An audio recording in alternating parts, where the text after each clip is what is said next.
आणि सर्वात महत्वाचं की मधमाशीचं विष, हम्म. म्हणजे मधमाशीचं विष अत्यंत दुर्मिळ आहे. लोक तर त्यालाच हे करतात. हा, त्याला घाबरतात, हा. पण मधमाशीचं विष अत्यंत उपयोगी आहे. हम्म.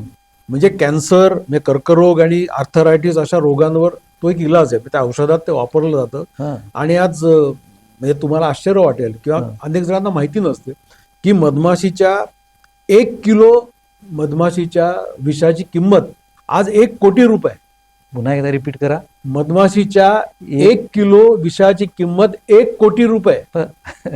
खरं म्हणजे महात्मा गांधींनी गुजरात नंतर महाराष्ट्रात खूप मोठ्या प्रमाणात खादीचं काम सुरू केलं होतं. ज्याला आपण मधाचं गाव म्हणतो आपण, जे काही शास्त्रज्ञ काही तज्ज्ञ म्हणतात की मधमाशी ही फार उपयुक्त अशी आहे, आणि जर मधमाशी जर या पृथ्वी तलावरून जर नाहीशी झाली तर 3-4 वर्षामध्ये पृथ्वीचं सुद्धा अस्तित्व राहणार नाही. आणि आम्ही अन्न खातो ते 80% अन्न मधमाशीमुळे खातो. कारण महाबळेश्वर सारखं प्रसिद्ध पर्यटन केंद्र असल्यामुळे तिथपासून एक 10 किलोमीटर दूर फक्त आपलं गाव आहे. बरोबर. त्यामुळे मधाचं गाव झाल्यानंतर तिथे पहिल्या वर्षभरात 1.5 लाख लोकांनी भेट दिली. प्रत्येक जिल्ह्यात आपल्याला एक गाव मधाचं करता येईल का? आता आम्ही महाराष्ट्रातली 12 गावं ही करायला घेतलेली आहेत. म्हणजे मांगर हे पहिलं गाव झालं. आपण ज्या कोल्हापुरात बसलोय त्या कोल्हापूर मधलं पाटगाव हे दुसरं गाव झालं. बरोबर आहे. आणि आता ह्याच कोल्हापूर जिल्ह्यात दाजीपूर हे आपण आणखीन एक गाव आपण मधाचं करतोय. आमच्या प्रस्तावित गावांमध्ये आहे. तर प्रधानमंत्री रोजगार निर्मिती कार्यक्रम जो आहे, हा कार्यक्रम असा आहे की त्याला वयाची अट नाही. म्हणजे 18 वर्ष पूर्ण झालेत त्या कुठच्याही व्यक्तीला आपल्याला करता येतील. आधार कार्ड पाहिजे, लिहिता वाचता आलं पाहिजे, एवढंच फक्त त्याची अपेक्षा आहे. आणि आपण 1 कोटी रुपयापर्यंत आपण कर्ज उपलब्ध करून देतो. असा मधमहोत्सव पुढच्या काळात अनेक ठिकाणी करावेत अशी आमची कल्पना आहे. यालाच जोडून मी अनेकांना, म्हणजे तरुणांना किंवा जिथे पर्यटन स्थळ आहेत अशा ठिकाणी मी सांगेन की हनी कॅफे सुरू करा.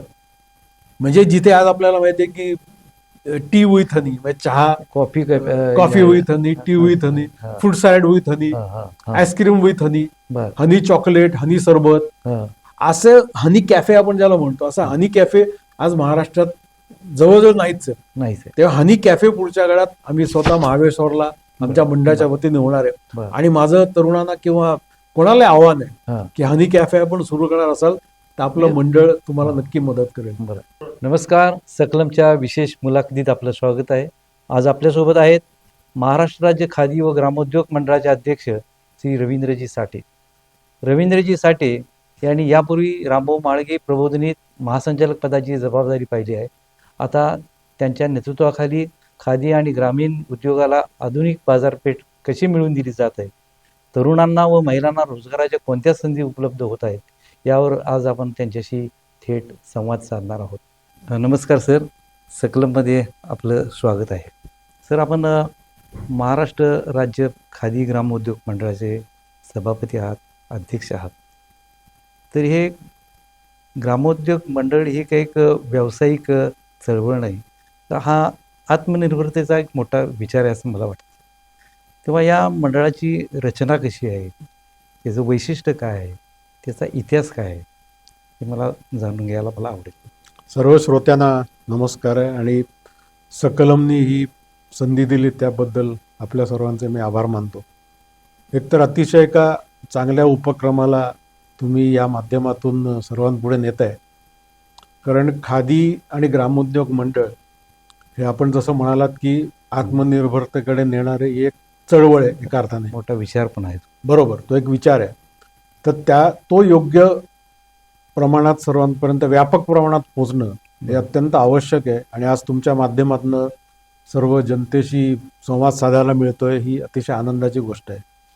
जर खादी मंडळाचा इतिहास बघायला गेला तर आपल्याला सर्वांना माहिती आहे की देशात जेव्हा स्वातंत्र्य चळवळ सुरू झाली, बरोबर आहे, त्या स्वातंत्र्य चळवळीत खादीचा खूप मोठा सहभाग होता. बरोबर. कारण महात्मा गांधीजींनी चरख्याची चळवळ चालू केली, स्वदेशी चळवळ चालू केली. आणि त्या चरख्याच्या माध्यमातून स्वदेशी आणि शेवटी देशभक्ती आणि एक आर्थिक पारतंत्र्याचं प्रतीक जे होतं, बरोबर आहे, म्हणजे ब्रिटिशांची जी गुलामगिरी आपल्याकडे होती, ब्रिटिशांचे आपण गुलाम होतो, तर गुलामीचं एका अर्थाने आपण सर्व एक मानसिकता होती. बरोबर. आणि त्यामुळे आर्थिक पारतंत्र्यातनं आपल्याला एक चांगली निर्मिती करायची असेल तर हा महात्मा गांधीजींनी विचार केला आणि चरख्याच्या माध्यमातून, स्वदेशी चळवळीच्या माध्यमातून देशाला स्वातंत्र्य मिळवण्यासाठी खादीचं सर्वात मोठं योगदान आहे. बरोबर. त्यामुळे हा खादीचा एक आधीचा मोठा इतिहास झाला. स्वातंत्र्य लढ्याची बरोबर. स्वातंत्र्य लढ्यात खूप मोठं महत्वाची योगदान आहे. भूमिका खादी आणि स्वदेशीची आहे. मग स्वदेशी कपडे, विदेशी कपड्यांचा बहिष्कार, त्याची होळी, असे अनेक कार्यक्रम पूर्वीच्या काळी झालेले आहे. त्यामुळे त्याचं जे मुख्य स्वदेशीचं जी एक भावना आहे, जे स्पिरिट आपण इंग्रजी भाषेत म्हणतो, तर हे स्पिरिट जागवण्याचं काम खादीने केलं. स्वातंत्र्य मिळवणं आणि स्वदेशीची भावना जागृत करणं, बरोबर, हे खादीचं खरं काम होतं. बाकी आत्मनिर्भरता तर होतीच, कारण कापसापासून ते वस्त्र तयार होण्यापर्यंत हे, आणि प्रत्यक्ष आपण खादीची वस्त्र परिधान त्या काळी करत होतो. महिला साड्या वापरत होतात. आज आता त्याचं स्वरूप बदललंय, त्याच्याकडे येऊ आपण नंतर. पण मुळात कपडे स्वदेशी वस्तू वापरणं आणि एक देशाविषयी अभिमान जागृत होणं, ही एक खादीची भूमिका होती स्वातंत्र्यापूर्वी. स्वातंत्र्य मिळाल्यानंतर त्याचं मूळ स्पिरिट होतं ते काही गेलं नाही. स्वातंत्र्य मिळालं, पण शेवटी आत्मनिर्भर होण्यासाठी स्वयंरोजगार उत्पन्न होणं, हे जे खादीचं मुख्य उद्देश आहे. कुटीर उद्योग ज्याला आपण म्हणतो. कारण महात्मा गांधी म्हणायचे की आपला देश पुढे जायचा असेल तर, कारण आपला खेड्यांचा देश आहे, खेड्याकडे चला, खेडी स्वयंपूर्ण झाली तर हा देश स्वयंपूर्ण होईल.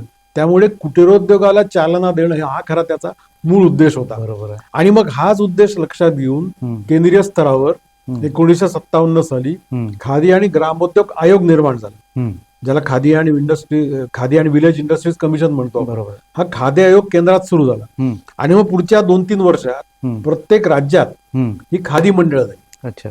महाराष्ट्राचा विचार करायचा झाला तर 11 एप्रिल 1960 ला महाराष्ट्र राज्य खादी आणि ग्रामोद्योग मंडळ, म्हणजे महाराष्ट्र स्वतंत्र राज्य झाल्यानंतरच ही प्रक्रिया सुरू झाली.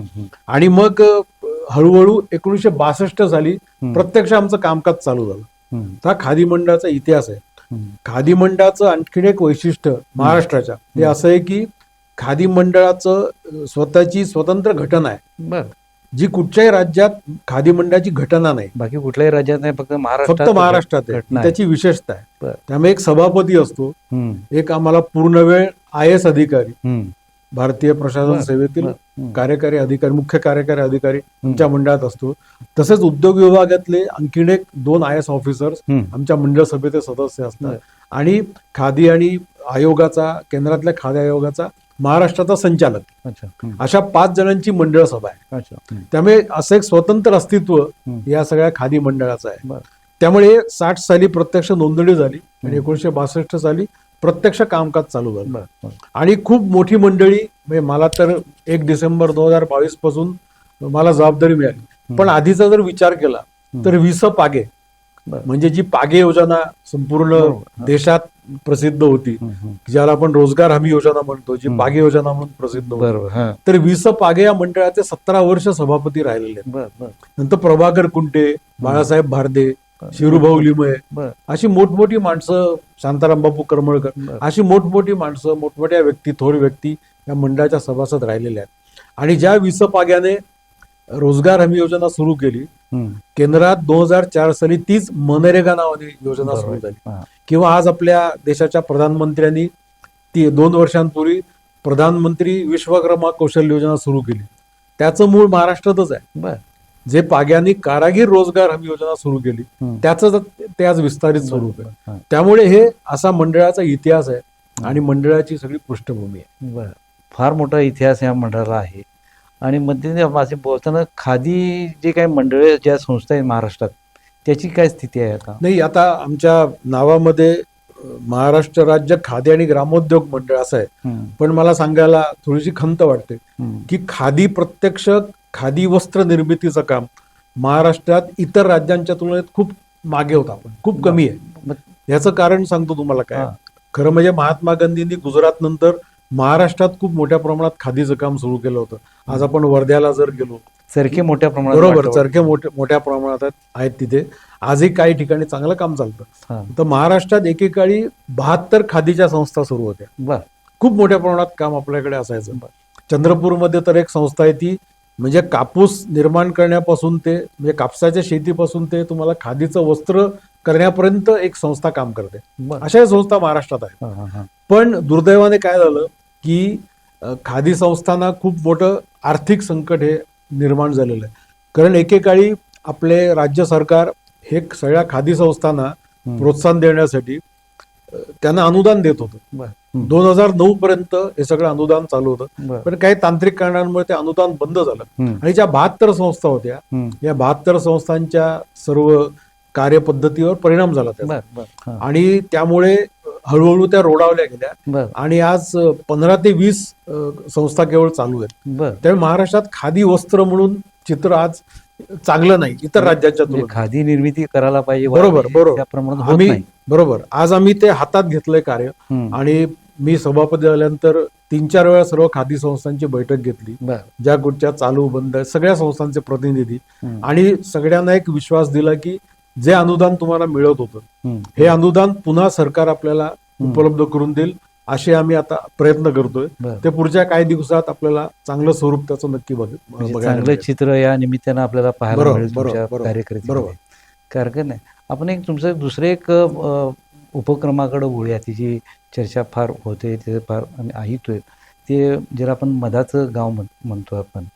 जे काही शास्त्रज्ञ काही तज्ज्ञ म्हणतात की मधमाशी ही फार उपयुक्त अशी आहे आणि जर मधमाशी जर या पृथ्वी तलावरून जर नाहीशी झाली तर 3-4 वर्षामध्ये पृथ्वीचं सुद्धा अस्तित्व राहणार नाही, एवढं त्या मधमाशीचं महत्त्व आहे. आणि आपण ते फार मोठं काम, ते उपक्रम चालू केलं आहे. माझ्या माहितीप्रमाणे महाबळेश्वरमध्ये मांगरी गावामध्ये आपण मधाचं गाव किंवा हनी पार्क किंवा हनी टुरिझम हा काय विषय आहे, म्हणजे ह्याबद्दल काय माहिती आहे? नाही, अतिशय एकतर माझ्या जिव्हाळ्याचा विषय मधमाशी आहे. मी सभापती होण्यापूर्वी मला मधमाशी बद्दल फारशी माहिती नव्हतीच. एक सामान्य माणसाला असते मधमाशी चावते आणि मध एवढंच. खरं म्हणजे मधमाशी बद्दल अनेक गैरसमज समाजात आहेत. मधमाशी तुम्हाला स्वतः चावत नाही कधीच, आणि खरंच निसर्गाने किंवा ईश्वराने निर्माण केलेली एक अतिशय, ज्याला आपण निसर्गाची देण आहे किंवा ईश्वराची देण आहे मधमाशी, म्हणजे ज्याचं वर्णन तुम्ही केलं की मधमाशी नष्ट झाली तर सर्व मानवजात पुढच्या 3-4 वर्षात नष्ट होईल, हे अत्यंत खरं आहे आणि हे शास्त्रज्ञांनी बरोबर अल्बर्ट आइन्स्टाईननी म्हटलेलं.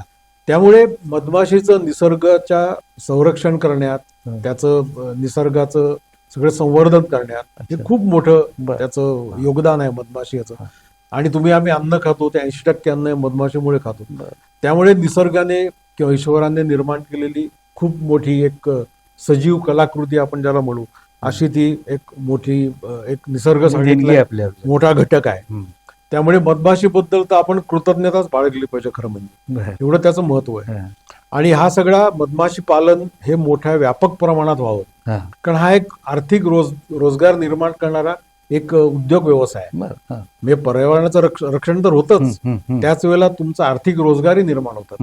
तेव्हा असं दुहेरी महत्व असलेलं आणि अतिशय कमी भांडवल लागणार, म्हणजे ज्याला मधमाशी पालन करायचंय त्याला एक मधपेटी, आम्ही त्याला मधु वसाहत म्हणतो, की त्याला केवळ 5 ते 6 हजार रुपये एका मधपेटीला खर्च आहे. आणि तिथे कोणाचं ना हरकत प्रमाणपत्र लागत नाही. काय लागतं मधमाशी जतन करण्यासाठी, तर तुम्हाला निसर्गातला फुलोरा पाहिजे, तिला फळं फुलं निसर्गातली तिला पाहिजेत, कारण ते तिचं अन्न आहे. त्यामुळे कोणाचं एनओसी लागत नाही, तुमची फक्त एक प्रामाणिक इच्छा लागते, कष्ट करण्याची तयारी लागते. तसं केलं तर मधमाशी पालन तुम्हाला खूप चांगल्या प्रमाणात पैसे मिळवून देऊ शकतो. ज्याचा आपण उल्लेख केला ते मांगरगाव म्हणजे मधाचं गाव म्हणून महाराष्ट्र राज्य खादी मंडळाचा हा एक अत्यंत महत्वाचा उपक्रम आहे. आम्ही लोकांना म्हणजे मधमाशी पालन ज्यांना करायचंय त्यांना आम्ही निःशुल्क आपण 10 दिवसांचं प्रशिक्षण देतो आणि त्याच्यात 50% अनुदान आहे. जाताना आम्ही त्याला 3-3, 4-4 मधपेट्या देतो की तो त्याचा व्यवसाय सुरू करेल. त्यामुळे मधकेंद्र योजनेच्या माध्यमातून आम्ही हे आमचा प्रयोग चालूच आहे. पण त्यातनं मधाचे गाव अशी एक संकल्पना पुढे आली की जे मधमाशी पालन करणारे आहेत व्यवसाय, त्यांना योग्य प्रकारे प्रशिक्षणाची गरज असते. आज मध उत्पादन आपल्याला माहिती आहे की शास्त्रीय पद्धतीत केलं तर ते मध उत्पादन दुप्पट होऊ शकतं. मांगर गावात तोच आम्ही प्रयोग केला, कारण मांगर गावात 100 घरं आहेत आणि त्या 100 घरांपैकी 90% मधमाशी पालनाचा व्यवसाय करणारे वर्षानुवर्ष आहेत. त्यांना आम्ही एकत्र केलं, त्यांना योग्य प्रकारचं प्रशिक्षण दिलं आणि आज मांगर मधाचं गाव झाल्यापासून तिथे त्या गावाच्या एकूण आर्थिक रचनेत फरक पडलेला आहे. ज्याला आर्थिक उन्नती म्हणतो, आर्थिक प्रगती अर्थकारणच त्या म्हणतो. गावात सगळं बदल. बरोबर. आता तुम्हाला सांगतो मधाचं गाव म्हणजे काय, तर असं या मधपाळांना शास्त्रीय पद्धतीत प्रशिक्षण देणं, तुम्हाला शुद्ध सेंद्रिय मधाची निर्मिती ते होते, बर. एक आर्थिक रोजगार निर्माण होतात जसं, आणि त्याला आम्ही मधु पर्यटन, इंग्रजीत ज्याला हनी टुरिझम आपण म्हणतो, तोही त्याच्याशी जोडलेला आहे. कारण महाबळेश्वर सारखं प्रसिद्ध पर्यटन केंद्र असल्यामुळे तिथपासून एक 10 किलोमीटर दूर फक्त हे आपलं गाव आहे. बरोबर. त्यामुळे मधाचं गाव झाल्यानंतर तिथे पहिल्या वर्षभरात 1.5 लाख लोकांनी भेट दिली. किती? 1.5 लाख? 1.5 लाख. बर. आणि पर्यटक आले म्हटल्यावर त्यांचं चहा नाश्त्याची व्यवस्था आली, तिथे हॉटेल इंडस्ट्री आली, तिथे टायर दुरुस्त करण्याचे दुकानं आली, त्यामुळे गाईड आला. तेव्हा असे आर्थिक रोजगाराचे अनेक स्रोत निर्माण झाले, अर्थकारांची एक साखळी तयार झाली. बरोबर. ती मधाच्या गावाच्या निमित्ताने निर्माण होणं हे अत्यंत महत्वाचं आहे. आणि म्हणून आम्ही मधाचे गाव ही संकल्पना उचलली, आणि मग ती महाराष्ट्रातल्या प्रत्येक जिल्ह्यात आपल्याला एक गाव मधाचं करता येईल का, आम्ही सरकारकडे निवेदन दिलं, प्रस्ताव दिला, आणि ह्या सरकारने आम्हाला पूर्णपणे समर्थन दिलेलं आहे. उद्योग विभाग आमचे पालक आहेत, आणि महाराष्ट्राच्या मुख्यमंत्र्यांनीच याच्यात स्वतः लक्ष घातलं. आधी एकनाथ शिंदे होते आणि आता देवेंद्रजी फडणवीस आहेत. त्या दोघांनी खूप आम्हाला समर्थन दिलं, आणि या योजनेसाठी 17 कोटी रुपये मंजूर केले आहेत. 17 कोटी. आता आम्ही महाराष्ट्रातली 12 गावं ही करायला घेतलेली आहेत. म्हणजे मांगर हे पहिलं गाव झालं, आपण ज्या कोल्हापुरात बसलोय या कोल्हापूर मधलं पाटगाव हे दुसरं गाव झालं, बरोबर आहे. आणि आता याच कोल्हापूर जिल्ह्यात दाजीपूर हे आपण आणखीन एक गाव आपण मधाचं करतोय, आमच्या प्रस्तावित गावांमध्ये आहे. तेव्हा अशी महाराष्ट्रातल्या प्रत्येक जिल्ह्यात एक मधाचं गाव होणं हे आपण लक्ष ठेवलेलं आहे, आणि तशी आम्ही तयारी केलेली आहे. आता लोकांना आणखीन एक मला असं वाटतं की या आर्थिक उत्पन्नाचा स्रोत मधमाशी पालन हा कसा आहे, तर आपल्याला मधमाशी म्हटल्यावर किंवा मधपेटी मधमाशी पालन म्हटल्यावर केवळ आपल्याला मध आठवतो. बरोबर. मध हे आहेच. आता या मधाच्या गावामुळे या दोन्ही गावांमधला किंवा जिथे जिथे मधाची गावं होतील तिथे मधाचं दुप्पट उत्पन्न होईल या आपल्या प्रशिक्षणामुळे. कारण आपण मधपेट्या देतो, त्यांचं शास्त्रीय पद्धतीत कसं संगोपन करावं, ज्यांनी मधाचं उत्पन्न वाढेल. त्यामुळे हे उत्पन्नाचे आपल्याला परिमाण हे दिसायला लागलेले आहे, परिणाम दिसायला लागलेले आहेत.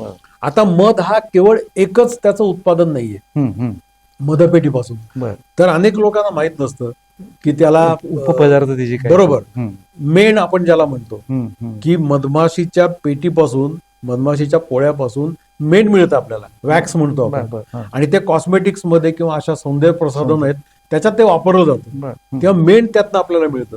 नंतर प्रोपोलिस नावाचं एक, आज आपण सगळं म्हणतो की आपली प्रतिकार शक्ती, रोग प्रतिकारक शक्ती वाढायची असेल तर हे प्रोपोलिस आहे, रॉयल जेली आहे. अशी उपउत्पादनं किंवा परागकण आहेत ज्याला प्रोटीन्स म्हणतात, असे परागकण मिळतात. आणि सर्वात महत्वाचं की मधमाशीचं विष, म्हणजे मधमाशीचं विष अत्यंत दुर्मिळ आहे. लोक तर त्यालाच हे करतात, हा त्याला घाबरतात, पण मधमाशीचं विष अत्यंत उपयोगी आहे. म्हणजे कॅन्सर, म्हणजे कर्करोग आणि आर्थरायटिस अशा रोगांवर तो एक इलाज आहे, त्या औषधात ते वापरलं जातं. आणि आज म्हणजे तुम्हाला आश्चर्य वाटेल किंवा अनेक जणांना माहिती नसते की मधमाशीच्या 1 किलो मधमाशीच्या विषाची किंमत आज 1 कोटी रुपये. पुन्हा एकदा रिपीट करा. मधमाशीच्या 1 किलो विषाची किंमत 1 कोटी रुपये. कारण मधमाशीचं विष काढणं हे अत्यंत कौशल्यपूर्ण काम आहे. एवढीशी मधमाशी ती न मारता तिचं विष काढणं हे अत्यंत एक प्रगत ज्याला म्हणून प्रगत तंत्रज्ञान पाहिजे, रिसर्च डेव्हलपमेंट पाहिजे, आर्थिक मदत त्याला पाहिजे, प्रयोगशाळा पाहिजे. असं सगळं असेल तर आपल्याला खूप चांगला प्रकल्प हा निर्माण करता येईल. आज भारतात किंवा महाराष्ट्रात दुर्दैवाने याच्यावरचा प्रकल्प नाहीये. आज आमच्या खादी मंडळाची इच्छा आहे की आम्ही अशा प्रकारचा प्रकल्प पुढच्या काळात भविष्यात सुरू करू. त्याला खूप मोठं रिसर्च आणि सगळं लागेल, पण सरकार आम्हाला नक्की मदत करेल. आणि आज या सगळ्या व्यवसायात अमेरिका आणि चीन सारखे देश पुढारलेले आहेत मधमाशीचं विष. काही जण खासगी पद्धतीत करतात, पण शेवटी सरकारने एक अधिकृतपणे केलं तर त्याला एक वेगळं महत्व आहे. त्यामुळे असा एक पुढच्या काळात एक प्रकल्प करणं असं आमच्या डोक्यात आहे. आमचं स्वतःचं मधसंचालनालय आहे. आज सातारा जिल्ह्यात महाबळेश्वरला आमचं स्वतंत्र मधसंचालनालय आहे. म्हणजे जसं आमच्या खादी मंडळाचं एक स्वतंत्र अस्तित्व आहे, तसंच खादी मंडळाचं स्वतःचं मधाच्या बाबतीत काम करणारं स्वतंत्र मधसंचालनालय हे देशात कुठेच नाही, हे महाराष्ट्रात आहे. त्यामुळे ही सगळी परिस्थिती आहे मधमाशी पालनाला सगळ्या पूरक वातावरण आपल्या महाराष्ट्रात आहे, नैसर्गिक साधन संपत्ती आहे, जंगल आहे, नद्या आहेत, पाणी आहे, सृष्टीतली सगळी फुलं फळं झाड आहेत. पण एकच खंत मनात आमची आहे, ती एवढं असूनही महाराष्ट्र मध उत्पाद, जसं खादीत आपण थोडस मागे होतो तसं मध उत्पादनात सुद्धा महाराष्ट्र इतर राज्यांच्या तुलनेत बराच मागे आहे. म्हणजे आज आपला म्हणजे एवढी क्षमता पोटेन्शियल आहे सुद्धा माग आहे. बरोबर, देशात आपला 10वा क्रमांक आहे. त्यामुळे हा मध उत्पादन अधिकाधिक आपल्या राज्यात निर्माण व्हावं म्हणून हे मधाच्या गाव संकल्पनेतनं, या सगळ्या योजनेतनं हाही विषय आपण पूर्ण करू. मधाच्या उत्पादनात सुद्धा आपण आज 10व्या नंबरवर, आपण 3ऱ्या-4थ्या नंबरवर पुढच्या काळात येऊ नक्की, तर सगळ्यांनी प्रयत्न केले. त्यामुळे मधमाशी पालन हे व्यापक प्रमाणात सगळीकडे त्याची जनजागृती होणं. आम्ही काय व्यवसाय करायला बसलेलो नाही सरकार म्हणून, सरकारचं काम व्यवसाय करणं नाहीच आहे, पण या मधमाशी पालनाची व्यापकता, जनजागृती, तुम्ही या जनजागृतीसाठी काही काय आम्ही करतो ना. आम्ही एकतर जनजागृतीसाठी आमच्या प्रत्येक जिल्ह्यात आमच्या खादी मंडळाचं कार्यालय, आमचे आज 350 कर्मचारी, बरोबर आहे. त्यामुळे ह्या कर्मचाऱ्यांच्या जोरावर आम्ही प्रत्येक जिल्ह्यात मेळावे घेतो, जनजागृती शिबिरं घेतो आणि मधमाशीची प्रात्यक्षिकं दाखवतो. मधमाशीचं महत्व काय आहे, महत्व काय, प्रशिक्षण घेतो. कॉलेज विद्यार्थ्यांसाठी खास आम्ही कार्यक्रम करतो. आणि कॉलेज विद्यार्थ्यांना तर म्हणजे ज्यांना महाविद्यालयात शिकतात अशांसाठी आम्ही छंद प्रशिक्षण घेतो, किंवा कुठच्याही सामान्य नागरिकाला याच्यात सहभागी व्हायचं आहे तर आमचं छंद प्रशिक्षण असतं. केवळ 25 रुपये शुल्क असतं आणि महाबळेश्वरला आम्ही सगळी त्यांची राहायची आणि जेवायची व्यवस्था करतो. अशा प्रकारे प्रयत्न सगळ्या महाराष्ट्रात आज चालू आहेत. अच्छा अच्छा. त्यामुळे खूप चांगलं काम पुढच्या काळात हे होऊ शकेल. चांगला म्हणजे साधी एक मधमाशी, त्याचं मधमक्षिका पालन आणि ह्या सगळ्या ह्याच्यातून फार मोठं तुम्ही माहिती. आणि आणखी नाही, मधाचे तर फायदे आहेतच, पण लोकांना शुद्ध सेंद्रिय मध पाहिजे. आजच आता काल मी कराडला एका ठिकाणी एका महिलेने उमेदच्या माध्यमातून प्रशिक्षण घेतलं होतं आणि तिने इच्छा प्रकट केली की आमचा मधुबन नावाचा ब्रँड आहे मधाचा, आमच्या मंडळाचा, त्या मधुबन विक्री केंद्र तिने कराड हायवेला सुरू केलं, तर त्याचं उद्घाटन काल आम्ही केलं. तर असं लोकांना शुद्ध सेंद्रिय मध हवंय, पण आज दुर्दैवाने ती उपलब्धता सगळीकडे होते असं नाही. या मधाच्या गाव योजनेतनं किंवा मधपा जेवढे सक्सेस स्टोरी आहे का तशी तुम्ही? आहे ना, आहे ना, आहे ना. In 1981, in the heart of Ichilkaranji, Maharashtra, a sweet vision was born. A vision to create ice cream made with purity, honesty, and unmatched taste. At Old Mumbai Ice Cream, every scoop is crafted using pure milk, fresh fruits, and premium dry fruits. No preservatives, no stabilizers, no chemicals, just pure ingredients, and over 40 years of trusted tradition. From a humble beginning in Ichilkaranji, today we proudly serve through 70 plus outlets across India, 8 outlets in Dubai, UAE, and 1 outlet in Qatar. And this is only the beginning as we move forward to expand into multiple countries worldwide. Old Mumbai Ice Cream. Since 1981, a legacy of purity, taste, and trust.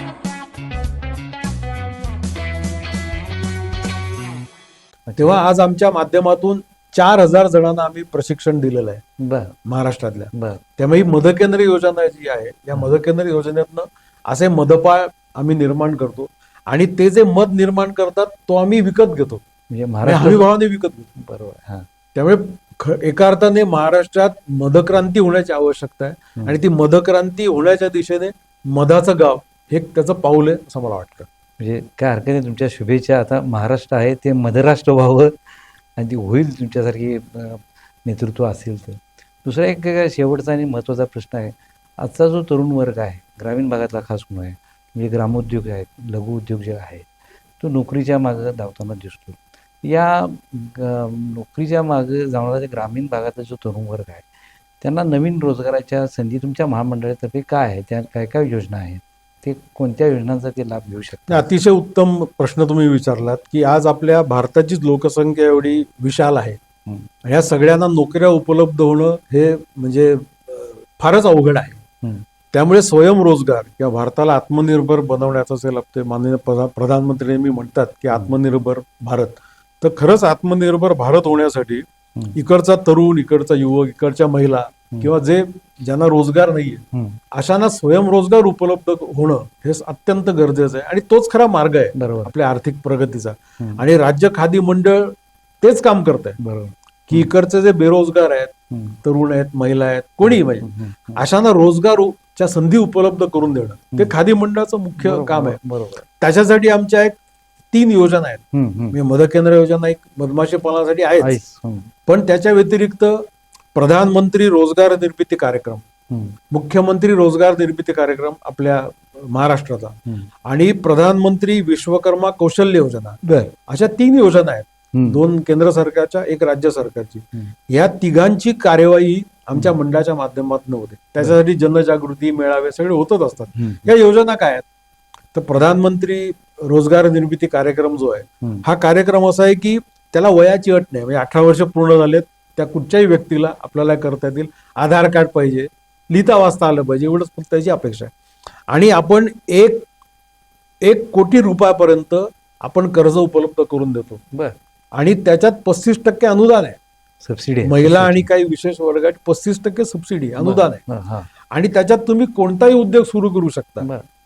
2-3 फक्त त्याला अपवाद आहेत की जसं शेतीसाठी पैसा आम्ही देत नाही, कारण शेतीसाठी वेगळा विभाग आहे. बरोबर. दुसरं असं आहे की पशुपालन नाही करतायत तुम्हाला, पशुपालन वेगळा विभाग आहे. एक महात्मा गांधीजी असल्यामुळे दारूचा व्यवसाय नाही आणि खाटीकखाना नाही.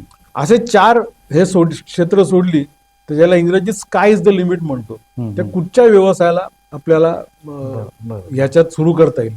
आणि दरवर्षी या योजनेतनं 2-2 हजार जण सहभाग घेत आहेत. आम्ही प्रत्येक जिल्ह्याला आम्ही लक्षांक देत असतो आणि आमचे कार्यकर्ते, आमचे कर्मचारी चांगलं काम करतात आणि सगळ्यांपर्यंत आपण योजना पोहोचवतो आणि त्याला आपण कर्ज उपलब्ध करून देतो. आणि ती जी उत्पादनं आहेत त्या उद्योजकांनी तयार केलेली, लघु उद्योजक आपण त्याला असं म्हणतो, की ती उत्पादनं जर त्याचं गुणवत्ता जर चांगली असेल तर आम्ही महाखादी ह्याच्यात त्याला आणतो. म्हणजे त्याला एका अर्थाने बाजारपेठ सुद्धा उपलब्ध होते. जिथे जिथे खादीची दुकानं आहेत तिथे त्याला त्याची वस्तू नेतात किंवा आमचे वेगवेगळी प्रदर्शन होतात, त्या प्रदर्शनात त्याला त्याची बाजारपेठ विक्री. बरोबर.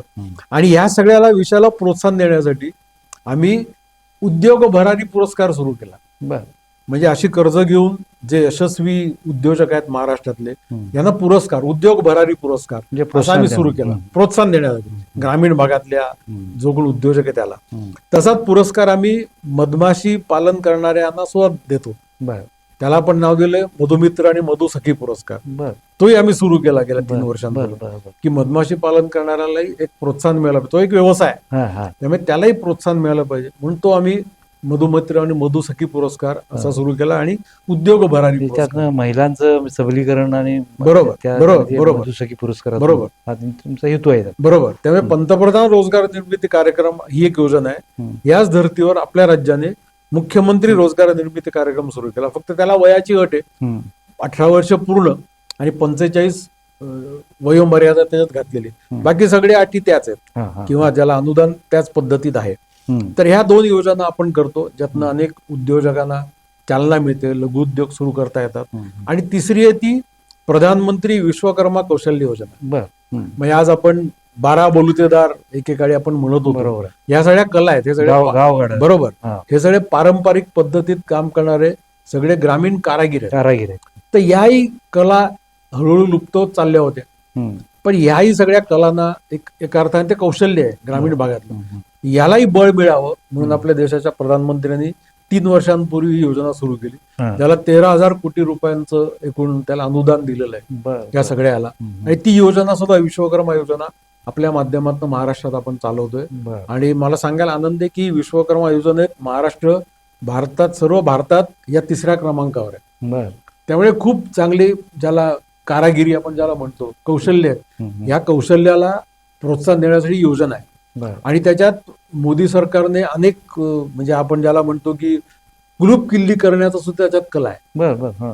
किंवा महिलांसाठी ज्याला ब्युटी पार्लर म्हणतो, ब्युटी पार्लर सुद्धा त्याच्यात आहे. किंवा असे काही नवीन ट्रेड त्याला जोडले. ग्रामीण भागातल्या शेवटच्या घटकापर्यंत सगळे रोजगार पोहोचला पाहिजे. अगदी. आणि त्याचा खूप चांगला प्रतिसाद या सगळ्या योजनेला मिळतोय. शेवटी या ग्रामीण भागातल्या लोकांनीच जर ठरवलं भारताला आत्मनिर्भर करायचं तरच होणार आहे. कारण त्यांना काम मिळालं, त्यांना स्वयंरोजगार बरोबर मिळाला आहे. तर गावचं अर्थकारण बदलणार, स्वावलंबी होतील. स्वावलंबी होणार. त्यामुळे तेच खरं मला असं वाटतं की याचं जे इप्सित आहे हा, हा. किंवा याचा जो मध्यवर्ती बिंदू आहे तो तोच आहे की ग्रामीण भागातल्या युवकांना, महिलांना किंवा बेरोजगारांना आपण म्हणू, हा आर्थिक रोजगार, स्वयंरोजगार उपलब्ध करून देणं आणि त्यांना मजबूत बनवणं. तर असं जर झालं तर मला असं वाटतं की खूप चांगलं चित्र आपल्याला दिसू शकेल. सर खूप खूप धन्यवाद. मी फक्त 2 मिनिटं असेल तर मी पुढच्या योजना म्हणजे आमचं काय मंडळाचं आम्ही करू इच्छितो हे 2च मिनिटात मी केवळ सांगतो. एक तर पुढच्या काळात ज्याचा आपण उल्लेख केला की खादीचं प्रत्यक्ष वस्त्र म्हणून, हे त्या अर्थाने महाराष्ट्रात खादी बद्दलचा तेवढा प्रचार फारसा झालेला नाही. पण मी सर्व लोकांना सांगतो की तुम्ही खादी वापरायला सुरुवात करा. म्हणजे माझ्या खिशात नेहमी खादीचा रुमाल असतो. आपण सुरुवात खादीच्या रुमालाने करू. खादीचा रुमाल तर कोणी वापरू शकतं. बरोबर. मग आपले प्रधानमंत्री नेहमी सांगतात की आपल्या कपाटात तर खादीचा एक कपडा असलाच पाहिजे. ज्यांना जमते त्यांनी जॅकेट घ्या, ज्यांना जमते त्यांनी खादीचा कुर्ता घ्या, महिलांनी साडी घ्या. पण किंवा ड्रेस मटेरियल असतं ते खादीचं, खादी हे स्वदेशीचं प्रतीक आहे. बरोबर. पण आज आपण इथे या सोफ्यावर बसलोय, या सोफ्याचं कव्हर सुद्धा आपण खादीचं करू शकतो. आपण उशांचे आभरे खादीचे करू शकतो. आपण आपल्या खिडक्यांचे पडदे खादीचे करू शकतो. आपण आपलं बेडवरची चादर खादीची करू शकतो, बेडशीट. त्या सगळ्या गोष्टी खादी म्हणून करता येतील आपल्याला. त्यामुळे ते आपण सुरुवात केली पाहिजे. आणि जेव्हा प्रधानमंत्री आपले म्हणतात की खादी वापरण्याचा अर्थ काय, खादीचं वस्त्र वापरणं आहेच, पण लघु उद्योजकांनी, मगाशी मी ज्या योजना सांगितल्या त्या योजनेतनं ज्या वस्तू तयार होतात त्या वस्तू वापरणं, म्हणजे मेणबत्तीपासून ते आपल्या घरातले पापड, लोणची असतील इथपर्यंत या सगळ्या गृहोपयोगी वस्तू आहेत. साबण असेल, तेल असेल, या सगळ्या छोट्या वस्तू एकदा लघुउद्योगाकडनं घेतल्या छोट्या की त्याच कायम त्याच्याकडनं घेणं, म्हणजे मग त्या लघुउद्योगाला पाठबळ मिळेल आणि ते खरं खादी आहे. बरोबर आहे. तर ह्या सगळ्या विषयाचा प्रचार करण्याकरता आमच्या डोक्यात आहे की खादी यात्रा काढणं सगळ्या महाराष्ट्रात. खादी यात्रा की प्रत्येक जिल्ह्यात 2-2 दिवस आमचं तो ट्रक, टेम्पो जो काय आम्ही करू, वाहन ते जाईल, खादीचा प्रचार करेल, प्रदर्शन असेल, प्रबोधनाचा कार्यक्रम असेल, असे खादी यात्रा संपूर्ण महाराष्ट्र ढवळून काढणं या खादी विषयात, तर मग खादीचा प्रचार होईल. त्यामुळे ही एक मोठी कल्पना आमची खादी यात्रेची आहे. दुसरं असं की मगाशी मी म्हटलं की आज आणखीन गरज आहे मधमाशीच्या सगळ्या विषयाची, ती आम्ही ठिकठिकाणी पुढच्या काळात हनी फेस्टिवल भरवण्याची कल्पना आहे. म्हणजे मध महोत्सव. अच्छा. मधमाशी विषयीची जागृती आणि सगळे मधमाशी पदार्थ तयार होतात हे सगळ्याचं प्रदर्शन करणं, त्याला मध महोत्सव म्हणतो. असा मध महोत्सव पुढच्या काळात अनेक ठिकाणी करावेत अशी आमची कल्पना आहे. यालाच जोडून मी अनेकांना, म्हणजे तरुणांना किंवा जिथे पर्यटन स्थळ आहेत अशा ठिकाणी मी सांगेन की हनी कॅफे सुरू करा. म्हणजे जिथे आज आपल्याला माहितीये की टी विथ हनी, म्हणजे चहा, coffee with honey, tea with honey, fruit salad with honey, ice cream with honey, honey chocolate, honey सरबत, असं हनी कॅफे आपण ज्याला म्हणतो, असं हनी कॅफे आज महाराष्ट्रात जवळजवळ नाहीच आहे. तेव्हा हनी कॅफे पुढच्या काळात आम्ही स्वतः महाबळेश्वरला आमच्या मंडळाच्या वतीने होणार आहे. आणि माझं तरुणांना किंवा कोणाला आव्हान आहे की हनी कॅफे आपण सुरू करणार असाल तर आपलं मंडळ तुम्हाला नक्की मदत करेल. नंतर आमचं आणखीन एक घोषणा आहे ती हर घर खादी, घर घर खादी. अच्छा. प्रत्येक घरी खादीचा विषय पोचला पाहिजे आणि म्हणून खादी दूध आपण बनलं पाहिजे, त्याच्यासाठी आम्ही प्रयत्न करतोय. नंतर तसंच आमचं घोषणा आहे ती जिथे गाव तिथे मदपेटी, अशी एक आमची पुढची घोषणा आहे. तेव्हा अशा काही घोषणा घेऊन आम्ही सर्वजण काम करतोय. तेव्हा अशा सगळ्याला जनतेने प्रतिसाद द्यावा. आणि आमचं मंडळ प्रत्येक जिल्ह्यात आमचं खादी मंडळाचं कार्यालय, आमचे कार्यकर्ते आपल्याला मदत करतील. आपण खादी मंडळाला भेट द्या. मला असं वाटतं की एवढं पुरेसं आहे. सर धन्यवाद. आपण सविस्तर बोलला. म्हणजे आपल्या खादी आणि ग्रामोद्योग मंडळाचं महत्त्व तुम्ही सांगितलं, विविध योजना तुम्ही या इथं सांगितल्या. त्यानंतर आपला सरक्यापासून सुरू झालेला प्रवास मधमाशीच्या माध्यमातून आधुनिक उद्योजकाकडे कसा वळला हे तुमच्या बोलण्यातनं आम्हाला जाणवलं. आपण सकलममध्ये आलात, माहिती दिली, अत्यंत आभारी आहे. धन्यवाद. धन्यवाद.